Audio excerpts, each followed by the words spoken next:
especially if you're not presenting. It's an honor to be in front of you.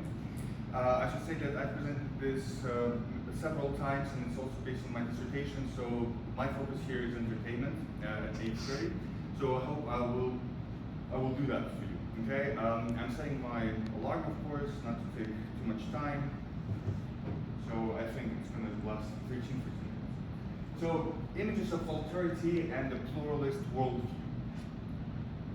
In the context of the Soviet leadership, the Politburo, they tried to reform the state, and then the result, it actually ended up with the collapsing of the state.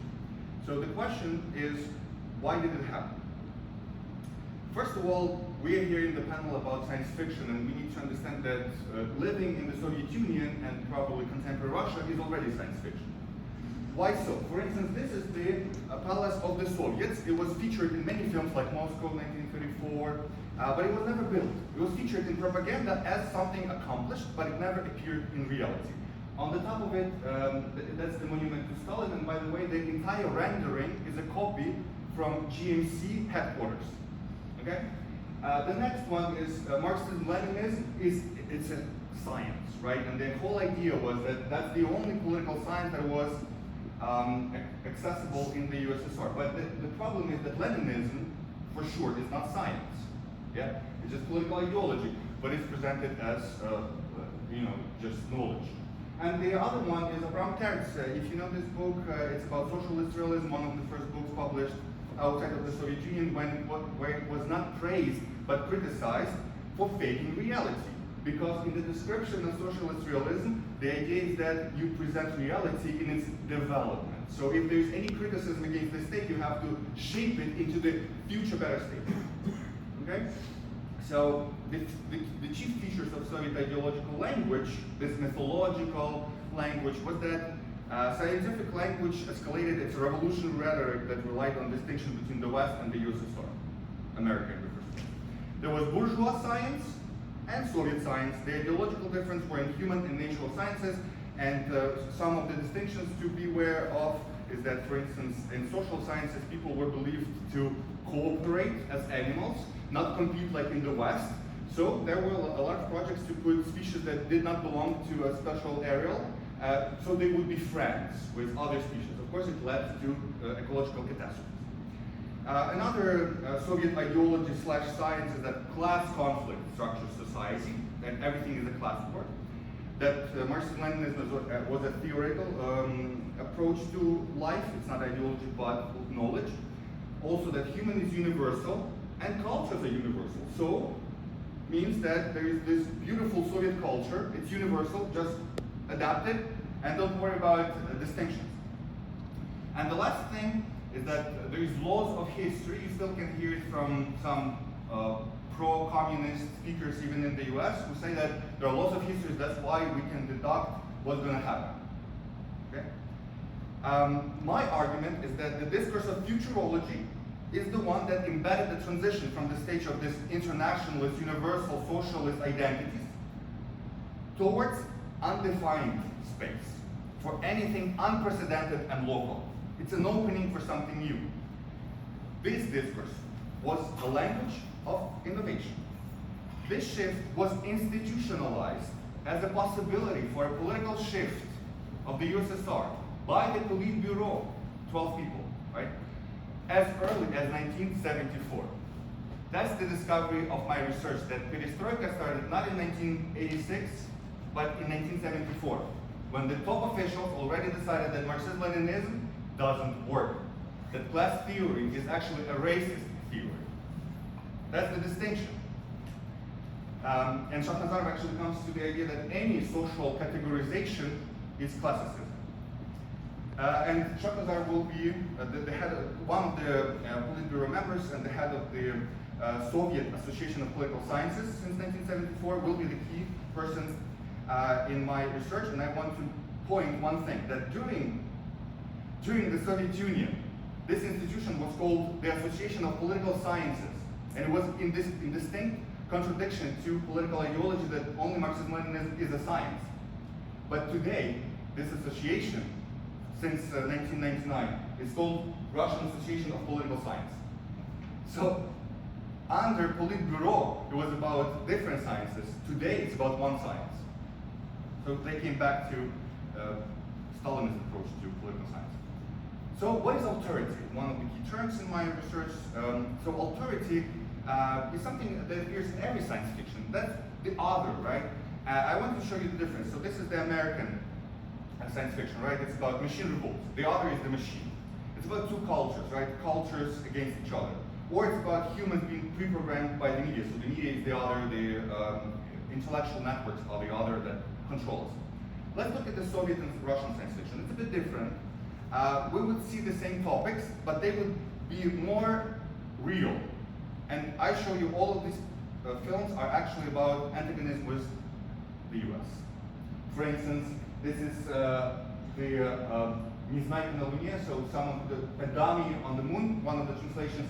And this is actually a metonymy of capitalism, the entertainment industry, that basically gives us a little bit of chill, but at the same time it absorbs all of the energy from us, right? And for instance, another example is Небо зовет, the sky is calling. This is a Soviet film that shows the antagonism between the US and the USSR, but Francis Coppola, as an MFA student in his graduation, actually was hired to remake this first Soviet science fiction film into American science fiction film. So what does he do? He confuses USSR and the US, it's really hard to say what it is, and instead of the conflict between two cultures, he invents two aliens that actually represent male and female genitalia and they fight in space. That's the main difference, right? That they shift from really literal political statement into a metaphor. So these were the tropes that changed the Soviet Union, that were actually disseminated by the Politburo to gain popular, attract popularly with populism the people who would probably be controlled by the KGB. We are in the space where the KGB, of course, fights with different tools. The KGB uses repression, confusion, shame. The Politburo uses affection because their main purpose is to whitewash the Soviet Union and propaganda, right? So that's their toolbox. That's why they approach in soft power way. So these were the tropes that became ubiquitous, meaning that by the late 1980s, science fiction was mostly with these tropes instead of the tropes like Soviets versus the Americans. So now it becomes a metaphor as well. So let's look at these tropes. Parallel realities, meaning that we live in separated worlds, yeah, and they cannot be connected. So that's why we coexist at the same time. There can be also unknown phenomena like Solaris, as you see. Oh, actually, I'll give you an example. So parallel realities can be not only with different people, but also inside of ourselves. And one of the early books is Vladimir Savchenko's Self-Discovery, 1964, translated into English 1968. Became a good sell here in the US. It's about a person trying to make a double and actually getting lost in reiterations of his destiny as he tries to copy himself. Unknown natural phenomena, Solaris, right, that impacts social psychology, environmental impact on the self, as roadside picnic. There's a machine that changes human perception. Then Martians among us, and actually Shakhnazarov, the head of the Soviet Association of Political Sciences, writes a text where a person walks around and says, I heard there is a Martian somewhere here. And as he walks around, someone says, actually, be quiet about this, because what if you are a Martian? That's the perspective, right? So what if the repression is actually against you? And the last one, one of the popular tropes is the parallel incomprehensible logic. One of these example is Vladimir Savchenko's another book that he wrote in 1991. He worked with actually a group of science fiction writers since 1998 to 1991. And he developed a theory that Chernobyl, the nuclear plant, exploded not because of a failed experiment or some deficiencies in structure, but because we don't know physics and actually matter expands. That's why it exploded. And of course, he didn't mean that, but he wanted to make a joke out of Soviet science that you cannot be certain anyway. Okay? So images of culture. These images come, as I said, from this distinction between capitalism and communism. This is really clear for both sides, not for one side, right? When the Soviet Union collapsed, when Yugoslavia collapsed, these two totalitarian regimes collapsed, it was a problem for the Western Bloc as well, because its identity was defined in negation. And we really need to understand that there was a parade of independences in the USSR, but also the split of Yugoslavia at the same time, right?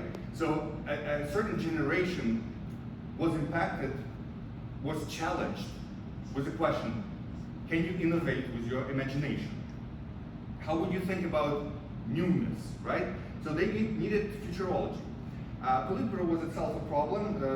Georgy Shakhnazarov, one of the Politburo members, as well as the entire Politburo, was stationed in Prague, Czechoslovakia, where they witnessed how the Soviet army entered Czechoslovakia and how everybody hated them, because they were not only Soviets, but they were the ideologists. They were hated just physically in any place. They write this in their memoirs, and that would make them change their perception of socialism.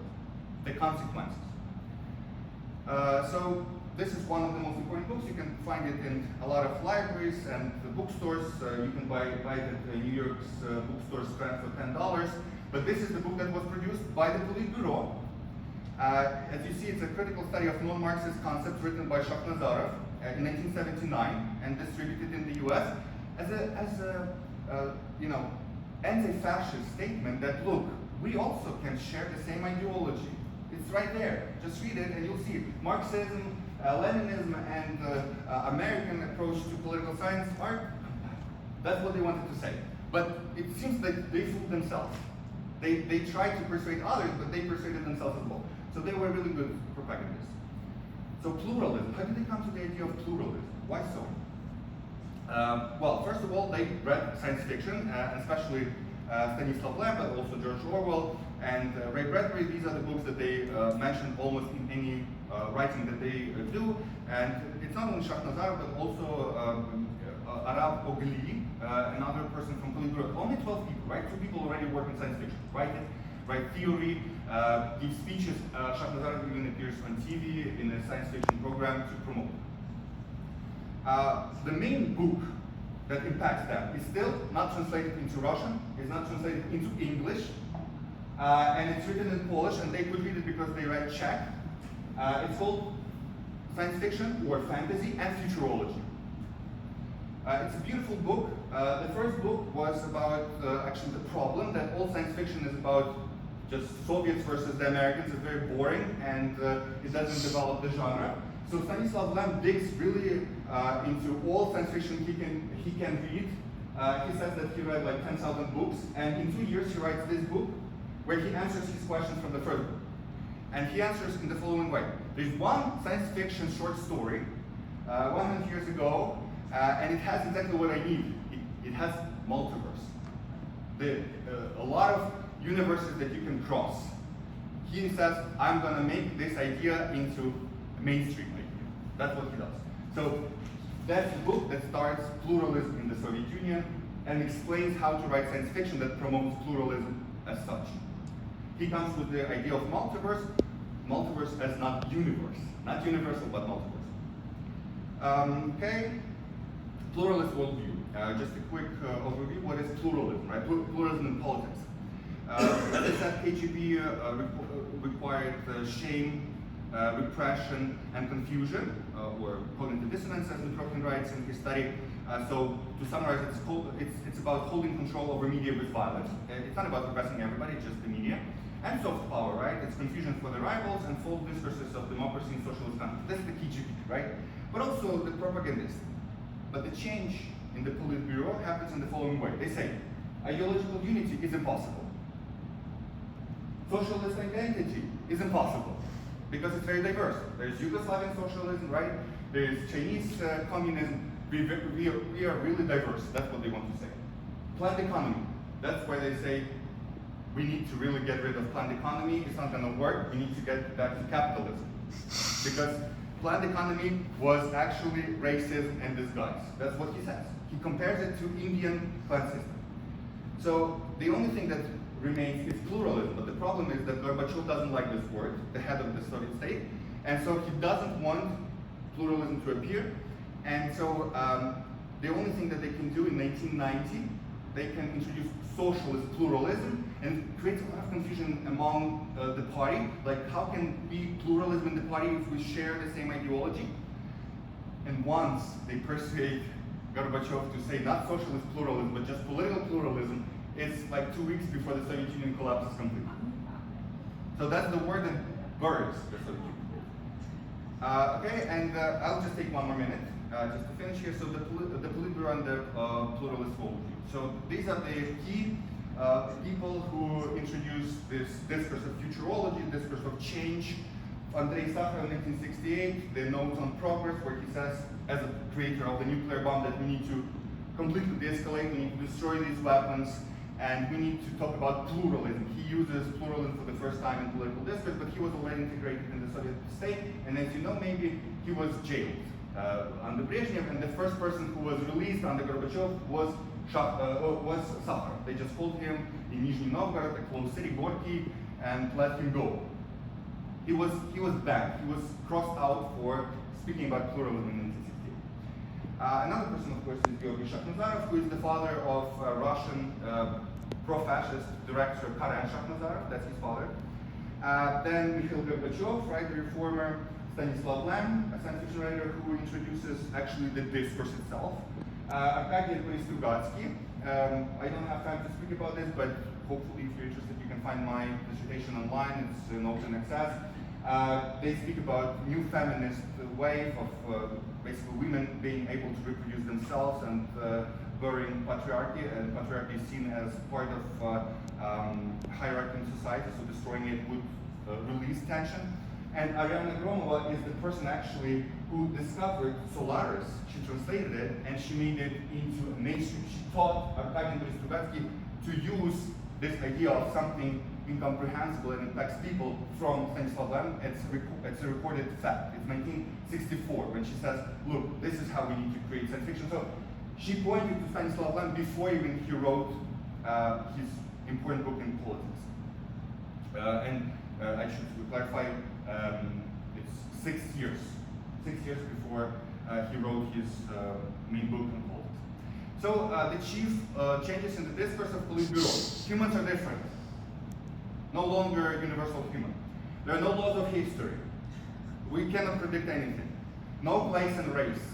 Any class theory is a theory of exploitation. Any race theory is a theory of exploitation. That's Shaknazarov's conclusion. Okay? Any social science potentially is a fascist science or knowledge. Ideological conflict is fine. Knowledge changes. Marxism-Leninism is outdated. Doesn't work. That's for sure. They all agreed on that. There must be doubt and not blind faith. So no longer the rhetoric of faith. And people need to speak in a social modality. That's very important. They argued, but they never expelled each other. That was really important. They were really soft in how they spoke. Okay? 30 seconds, that's almost there. So, what happened? Of course, these democratic leaders, they wanted to reform the state in such a way that the KGB would not repress them. The problem was that when they tried to do this, they figured out, okay, the elections would not work for general audience, so let's do the elections for the party. And of course, it was a Soviet system, it was not democratic, and so they collected 4,000 deputies to vote for a new president, and everybody just walks out and says, I vote for Gorbachev, because I'm afraid of repressions.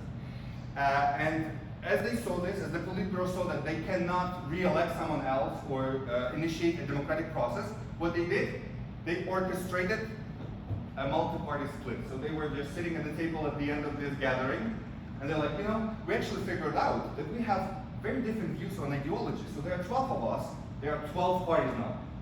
This is how the Soviet Union reformed. They basically realized that they cannot persuade the deputies because they're interested, the KGB is after them, so the only way to split and change the society is to pretend that they fight with each other. Thank you so much.